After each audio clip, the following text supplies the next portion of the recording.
This week, Monday, August 18th through Thursday, August 21st, 2025, Chiron in Aries here is forming two aspects, a square to Venus and a trine to the sun.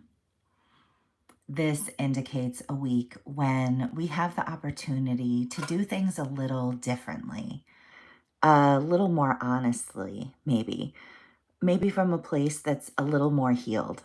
But it's not exactly a smooth or easy ride, according to the astrology that I'm seeing here.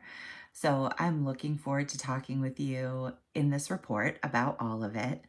I didn't cover either of these transits in my August horoscopes, but I think they're really interesting and important.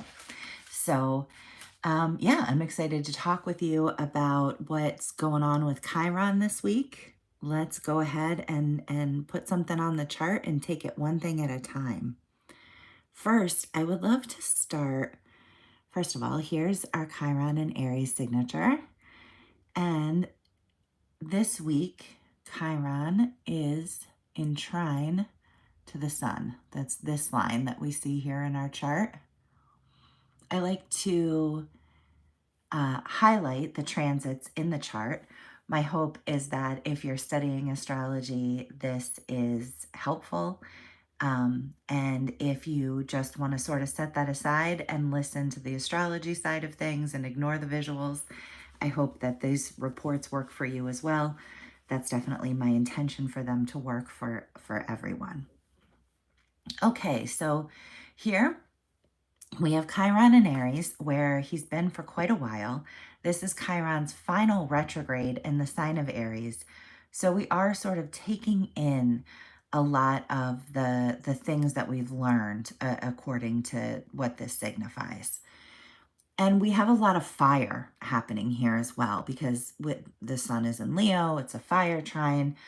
So both of these signatures are quite bold, quite authentic. There's also sort of just a quickness to the movement associated with both of these planets. This signifies that there are parts of us right now that are feeling this way, that are self-expressing in this sort of bold, authentic, um, very real, fiery way. And then because we have a Chiron signature involved in as well, it's like healing is coming into the equation as well. And it's sort of reminds me of that feeling when you're when you really have that good feeling of where you're feeling sort of confident and authentic, and like you're just really able to be yourself and you're feeling good. It's kind of that kind of feeling. It's wanting to be seen that way. It's wanting to see ourselves that way. It's wanting others to see us that way. Um, and an understanding that there's something in that that's very healed. Wanting to be seen from a healed place for all the work that we've been doing. Um, Being able to be more assertive, more confident, more independent, and sure of ourselves as a result of the different healing work that we've done. So, sort of leading from that healed place is a part of it as well. Aries and Leo energy is sort of leadership energy. And from that place of self-understanding, expression, healing, authenticity, boldness, not needing to ask for a ton of permission or have it all worked out, that sort of embodied confidence from that place, bringing more healing to yourself and others through acting it out. So I really like this signature. I'm thinking about Chiron being retrograde as well as a part of that. I think I mentioned that before, that it's Chiron's final retrograde here. So I think that's significant. So this is really active all week, but more so toward the beginning. And then as we get more towards Thursday, let's put the square to Venus on our chart. This Chiron, still, circle again, will form a square to Venus. That's that line on the chart right there. For the record, this outer planet triangle is super important as well. And it's been with us basically all summer. And now I can't remember whether it was the July horoscopes or the June horoscopes where I talked about it. But I'll just say briefly here that it is sort of humming in the background. This new era, this things really being different, the beginning of something new really beginning to unlock in our own lives and in the world. This is a process. 2025 and 2026, it's sort of unfolding and we're sort of transitioning and in that liminal space between two different times. But we're sort of firmly getting a glimpse right now of something new that's beginning in our lives and in the world as well. Some innovations, some changes. And those changes are probably coming in pretty quickly. So I just kind of wanted to mention that because this outer planet triangle humming along in the background, sometimes when something is happening, when an aspect is happening for a long time, we can sort of forget about it, lose sight of it. And I really don't want to do that with this. I mean, and same is true for Saturn and Neptune at the very, very early degrees of Aries here, conjunct and retrograde.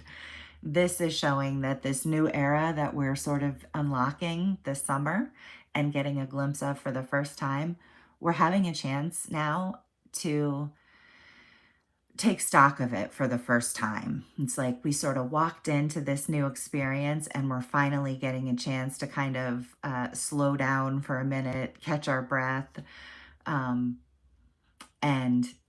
see how we're feeling about things. Begin to sort of take it in and process just a little bit what we like and what we don't like. Okay, so I just wanted to mention that because it's so prominent in the background.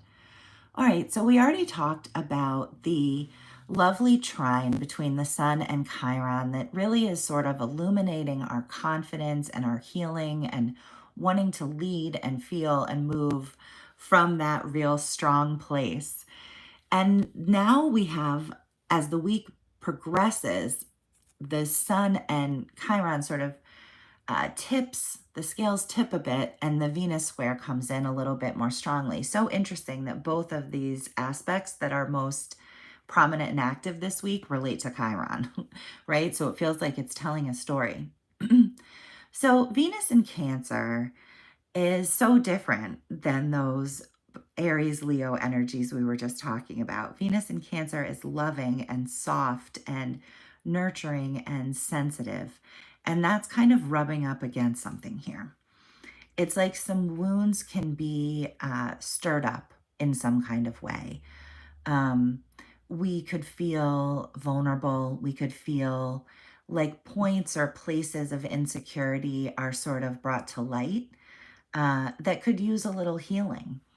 And I think it's interesting that it's happening at the same time as this sun trine, because that's sort of giving us some of the confidence and the energy to do that work, to be able to think about a place where we have a sensitivity or a vulnerability or an insecurity that needs to be healed, and bringing some of that confidence in ourselves, an understanding of the healing work that we've done, bringing some of the wisdom that comes from working through difficulties, that comes through doing healing work where you've learned to be more authentic and you've learned to take better care of yourself.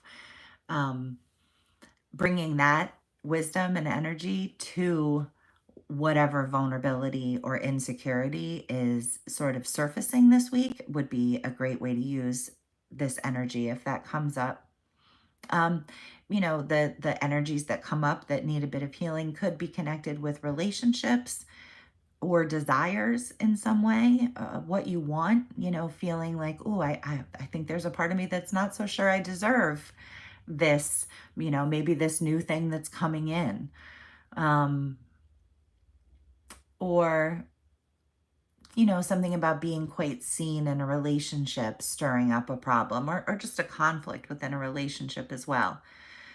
Those sort of Venus themes being something that that calls that vulnerability or that challenge to the surface could be likely, just according to the astrology here. It could be uncomfortable, I think this could be a little uncomfortable, but it's like you can feel from the beginning that there's the potential for growth here, that there's, still a choice to be made. We can always lean in the direction of falling apart. We can always lean in the direction of giving in to the insecurity and the vulnerability, and that's even okay sometimes, of course. But I think from the beginning, there's a certain passion and will and energy and drive that's coming from those fire planets so well aspected. The support from the sun is really helping Chiron out here. And Chiron has learned a lot. We've learned a lot about our healing, about ourselves, about the importance of being ourselves. Um, and so I think this is really incorporating the learning here at this time this week. And so there's that potential for growth and for making it better. I love the way that there's the confidence and the energy of the fire and how that's sort of healing the sensitivity of the water. And I also think that the opposite is true as well. I've sort of spoken to that side of it, but I wonder if this water is also sort of helping to temper the fire energy a little bit too. I mean, the fire energy is well aspected, whereas this is a little bit more tense. Um, but still, it's probably not a bad thing to just cool out this trine a bit. It's a bit much. I also wanted to say that there could be themes around sort of balancing what others need and what you need here, sort of balancing the needs of others with your own. Um, yeah, I think this is about healing that really helps us to grow. The softness is coming up just at the right time so that we can be um, conscious about it. We can be strong about it. We can meet it with some confidence and some strength. That's what the astrology is suggesting with these two aspects. But there is so much happening here in August. Definitely check out my August horoscopes if you enjoyed this report. Thank you so much for being here. Thank you for your comments and just for watching. And I hope you have a wonderful week ahead.